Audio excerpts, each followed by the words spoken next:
In most cases, it's not the quantity of people in your network that matters. It's the quality of people in your network that matters. In this case, the word quality, in most cases, it's defined by you. It's defined what is a good quality for you. How are the people fit with what you're trying to accomplish? In this picture, you see a screenshot of our Instagram page for Cornerstone Stainless Containers. As you see, there's 2,539 followers. Well, what happened there is we reached out to our people, our associate who was working with our programming, and said, hey, we need some followers.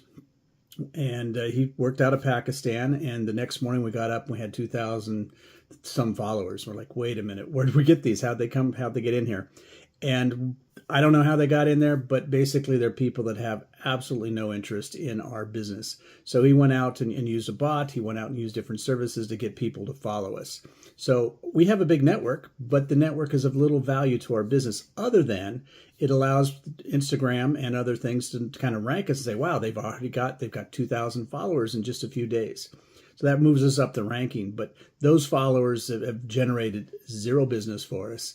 And it's not a question of how many people we have as followers. It's a question of the quality of the people that we have as followers. Same thing with our live networks. It's not a fact that I have lots of friends and I have lots of associates.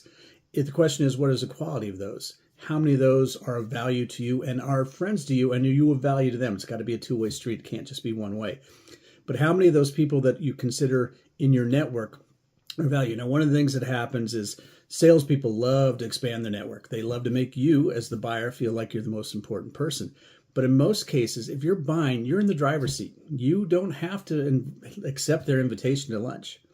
You don't have to accept their invitation to a baseball game or a football game or anything else. In fact, you don't even really have to accept their call because if you need them, they'll be there. If you call them and say, hey, this is Jim, I need your services or your product, they'll show up. You don't want to be rude to them. You don't want to say, oh, I don't want to talk to you or, you're wasting my time. But you don't want to waste your time and invest your time into a resource and into a network and into an individual that either isn't going to be of value to you or is of limited value or value that you're more valuable to them. Let them come to you. If you're going to be the buyer, if you're buying a service or a quality, we used to have steamship lines that the salesman would come calling us. Say, hey, we want to go to take you to lunch. In fact, one of them even took us onto a ship and we had dinner with the captain on the ship. It was pretty cool. But we didn't have to do that to expand our network with them. Because we needed them. They were there. They were available for us. So when you sit down and figure out your network and who you want to meet with and how you want to invest your time, you have to figure out, is this a situation where there's value for me? And I don't mean just value and can I leverage them for business. Sometimes value is just having a friend. Sometimes value is being able to sit down and talk to somebody about your situation or not talk to somebody about your situation, somebody that's totally not involved with your business. Sometimes it's nice to have a friend that you can talk to that doesn't understand your business, that's not involved in your business, and you can just talk about the weather and you can talk about other things.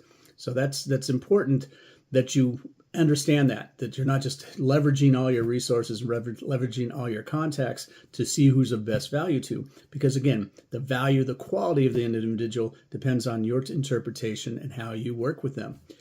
I keep track of and stay in touch with a lot of people that are of no business value to me. People that I've dealt with over the years that I don't see any opportunity to make money off of them in the future, but I keep the friendship there. I to keep the relationship going.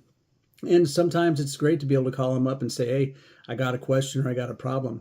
We still I still have lunch occasionally with my old attorney. And he's retired now and not interested in doing business. And it's actually in intellectual property and we don't need to pursue that.